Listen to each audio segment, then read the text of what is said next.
Hi everyone, welcome to my another video. আজ আমার সামনে উপস্থিত সুভাষ দা, আমারই রুমমেট প্লাস আমার সেকশনের কাছে দাদা বন্ধু বলতে পারো। আর তোমাদের সামনে যেগুলো আলোচনা করবো, হাই। সুভাষ দা, তোমাদের সামনে যেগুলো আলোচনা করবো সেটা হচ্ছে পরীক্ষার স্ট্র্যাটেজি কেমন ছিল দাদার, প্লাস কী কী বই পড়াশোনা করতো বা এক্সামের আগে কেমন প্রিপারেশন ছিল বা কীভাবে পড়াশোনা উচিত। আর নতুন যারা অ্যাসপিরান্ট, যারা ভিডিওটা ফার্স্ট দেখছো আমার চ্যানেলে, তারা অবশ্যই চ্যানেলটিকে সাবস্ক্রাইব করবে, অবশ্যই লাইক কমেন্ট শেয়ার করবে। আর তোমাদের পরীক্ষার হলে যে অনেকে প্রশ্ন করেছো যে কেমন টাইপের জিকে পড়া উচিত বা কেমনভাবে মানে পড়ার স্ট্র্যাটেজি শুরু করা উচিত, সেটা আমার সাথে শেয়ার করবো। আর যেহেতু কালকে সানডে, আজ হচ্ছে স্যাটারডে, তাই আজকেও ফোর্থ স্যাটারডে আমাদের ছুটির দিন, তাই সবাই চুল সেট ফেট করে সবাই রেডি আজকে। প্রথমত দাদাকে যে প্রশ্ন করবো সেটা হচ্ছে, দাদার পরীক্ষার যে প্রথম স্ট্র্যাটেজি কেমন ছিল, মানে পড়াশোনার প্রিপারেশন বা স্ট্র্যাটেজি। তন্ময়ের চ্যানেলে স্বাগত সবাইকে। যারা যারা দেখছো তাদেরকে অভিনন্দন। দেখো, সবার পড়াশুনোর ধরন তো একরকম হয় না, যে যার মতন করে পড়াশুনো করে। কেউ 6 ঘন্টা পড়তে পারে, কেউ 2 ঘন্টা পড়তে পারে। তবে যে যতক্ষণই পড়ো না কেন, যেটুকু পড়ো নিজের মতো করে পড়বে, মন দিয়ে পড়াশুনো করবে, তার মধ্যে যেন কোনো খামতি না থাকে, তাহলেই হবে। আর তুই কেমন টাইপের পড়াশোনা তুই এমন এটা ঠিক, কারণ আমি যখন পড়তাম তখন পার্টিকুলার কোনো সময় ছিল না যে আমি সারাদিন এত ঘন্টা বেঁধে পড়বো, কিন্তু যতক্ষণই পড়াশোনা করবো আর মন দিয়ে পড়ি, সিরিয়াসভাবে পড়াশোনা হয়। আর সবাইকে একটা কথা বলবো যে পড়ার সময় মোবাইলটা অ্যাভয়েড করবে, কারণ মোবাইলটা খুব একদিকে যেমন খুব ভালো, একদিকে খুবই খারাপ। যদি পড়াশোনার সময় ভালো কাজে লাগাও, যে ইউটিউব থেকে বা যে কোনো জায়গা থেকে পড়াশোনা করো, প্র্যাকটিসের কোনো সমস্যা নেই, কিন্তু যখন তোমরা যে কোনো জিনিস পড়াশোনা করবে সিরিয়াসভাবে পড়বে, যে পড়াশোনা করতে করতে একটু ফাঁকের মোবাইল দেখি, একটু মোবাইলটা একটু নেট চালিয়ে একটু দেখে নিলাম, এমন করবে না। আর পড়াশোনার সময় মোবাইলটা পুরো অ্যাভয়েড করে যাবে। মোবাইল বলবে না, যে কোনো সময়, যে কোনো যত 2 ঘন্টা পড়লে বা 1 ঘন্টা পড়ো, 1 ঘন্টা যখন সিরিয়াসভাবে পড়ো, তখন ভালো লাগছে না একটু 8 ঘন্টা ঘুরে আসো, আবার পড়ো। এমন কথা নেই সবসময় পড়তে হবে, তাই তো? আড্ডা একদম। মারো, বন্ধুদের সাথে আড্ডা মারো, ঘোরাফেরা করো, খেলাধুলা করো, কারণ খেলাধুলা করলে আর মাথায় আরও মন ভালো থাকে, পড়াশোনা আরও ভালো, আমার মতো যেটা পড়াশোনা ভালো মাথায় ঢোকে আরও। আর যারা ভিডিওটা দেখছো অবশ্যই, যে কথাগুলো ভালো হচ্ছে অবশ্যই যেগুলো ফলো করো, তাহলে অবশ্যই আশা করি ভালো হবে। আর তুই এমনি বা পরীক্ষার আগে কেমন ছিল, মানে পরীক্ষার আগে কেমন কোনো পরীক্ষা দিতিস, প্র্যাকটিসের বা কেমন হ্যাঁ, ছিল? পরীক্ষার আগে মক টেস্ট দিতেই হবে। আর হুম। যদি এমনি সময়ও মক টেস্ট দিতে পারো তো খুবই ভালো। হুম। মক টেস্ট দেওয়ার চেষ্টা করবে, মক টেস্ট না দিলে কিন্তু হবে না। নিজের যতটা পড়েছো সেটা বোঝার একমাত্র উপায় হচ্ছে মক টেস্ট। হুম। মক টেস্টে তুমি কীরকম পারছো সেটার উপর নির্ভর করে। বাড়িতে মক টেস্ট দেওয়া যদিও অনেকটা হালকা, পরীক্ষার হলে একটা প্রেশার থাকে, হুম। তবুও ওই বাড়িতে যদি মক টেস্ট দাও সেটা পরীক্ষার হলে খুবই কাজে লাগবে।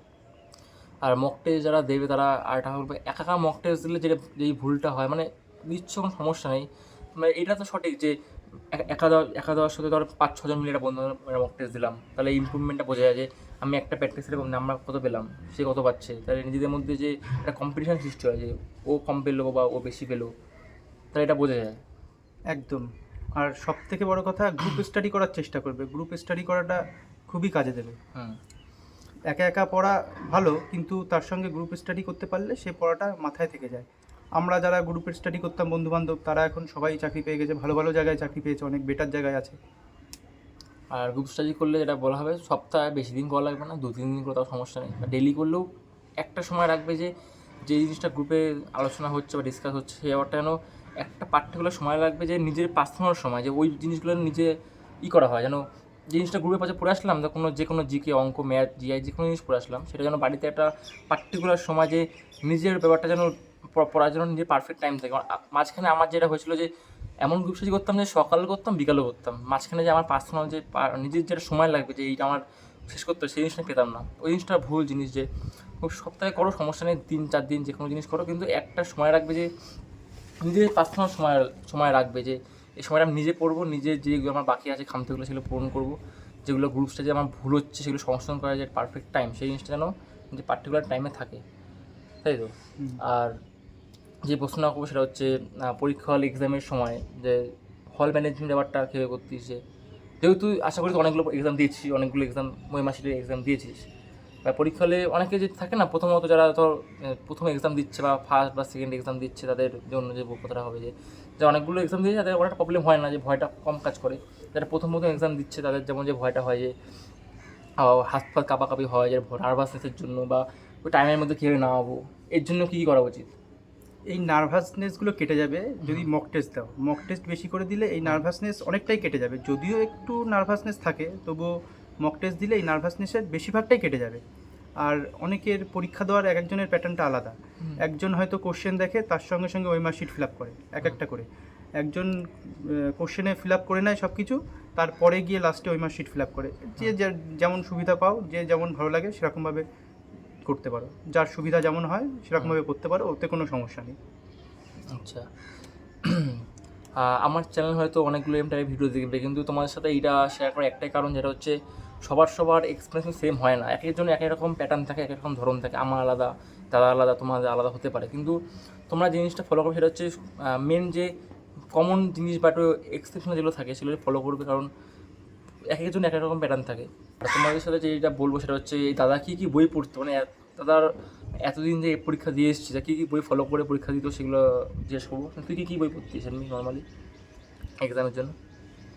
দেখো, সায়েন্স পোর্শনটা তোমরা 9-10-এর সায়েন্সের বই পড়তে পারো, আর তার সঙ্গে WBCS ছায়া চ্যালেঞ্জারের। হ্যাঁ, আমি একটা কথা বলি যে সায়েন্স পার্টটা যে বলছি, যে এটা আমি জিজ্ঞেস করবো যে অনেকে আমাকে কমেন্ট করেছে যে সায়েন্স পার্টটা জিকে হয়তো পড়ছে, সায়েন্স পার্টটা কোথা থেকে পড়লে যে ভালো হবে, যে অনেকে মনে যে থাকে না, একটা স্যাটিসফ্যাকশন হচ্ছে না যে সায়েন্স পার্টটা পড়লে আদৌ ঠিক হবে কি হচ্ছে না, বা কতটা পড়লে যে পারফেক্ট হবে এক্সামের জন্য।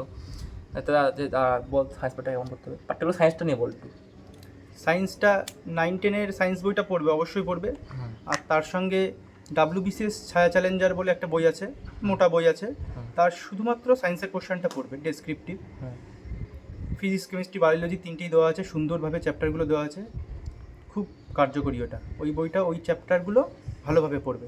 আর 10 ধরনের বই একবার করে কোনো সময় পড়বে না, একটা বই 10 বার পড়বে, অনেক উপকারী হবে। এটা জিকে গেল। আর এমনি অঙ্কর জন্য কী করতিস? অঙ্কর জন্য সুবিদ্যাস করবে, সুবিদ্যাস প্র্যাকটিস করবে। আর কারোর যদি সুবিদ্যাস শর্ট ফর্মে করতে অসুবিধা হয়, তাহলে তোমরা NS কেরিয়ার একাডেমি বলে একটা নিবারণ স্যারের চ্যানেল আছে, সেখানে সুবিদ্যাসের পুরো অঙ্কের বই সুবিদ্যাস প্রত্যেকটা চ্যাপ্টার শর্ট ফর্মে করে দেওয়া আছে, ওইটা দেখবে, খুব ভালো চ্যানেল। স্যার খুব, মানে আমি স্যার খুব সুন্দর করে গাইড করে। স্যারকে ফলো করতাম, আমি ফলো করতাম অনেকগুলো চ্যাপ্টার, আমি স্যারের থেকে শিখেছি যে সুন্দর শর্ট ট্রিকে বা যে কোনো অনেক রকমভাবে অঙ্কগুলো সুন্দরভাবে শেখায়। যদি একবার দেখলে আশা করি আর কোশ্চেন থাকবে না যে অঙ্কটা কীভাবে হলো, মানে প্যাটার্নটা সুন্দরভাবে শেখায়। আর নর্মালি জিআই তো কোনো ব্যাপার নেই, জিআই তো করলেই হবে, যে জাস্ট প্র্যাকটিস করতে হবে, জাস্ট যে বেশি বেশি করে প্র্যাকটিস করতে হবে। এই আরেকটা বলবো যে ভিডিওটা আগে বলেছি যে জিআই একটা নির্দিষ্ট সময় বা যে কোনো সময়, যে পার্টিকুলার 10টা 20টা ডেলি যেন প্র্যাকটিসটা করা হয়, যাতে হাতের স্পিডটা যেন ধরে রাখা হয়। জিআই যেমন সবাই পারে, কিন্তু মেন হচ্ছে হাতের স্পিডটাই মেন, যে এক্সাম হলে কত তারিখে সে নামাতে পারবে। আর ইসের জন্য কী বলবো, ইংলিশের জন্য এখন যেহেতু ইংলিশটা অনেকটা কমে গেছে, আগে যেমন 25 নাম্বার থাকতো, এখন 10 নাম্বার ইংলিশ করে দিয়েছে। এখন যেহেতু ইংলিশ আগের মতন আসেও না, যে এরর কারেকশন বা ডেসক্রিপটিভ কোনো কিছু আসে না, এখন নর্মালি যে শর্ট ফর্ম আসছে ইংলিশে।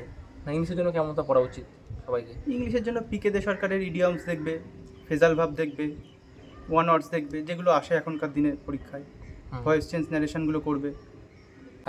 সব ব্যাপারটা হচ্ছে সায়েন্স, যেহেতু জিকে সব বলা হয়নি, সায়েন্সের পার্টটা শুধু বললি, সায়েন্সে কী পার্ট পড়তে হবে, আর বাদ বাকি যে জিকেগুলো আছে, যে ইতিহাস, ভূগোল, আলাদা যে চ্যাপ্টারগুলো, সেগুলো ভালো পড়বে দাও।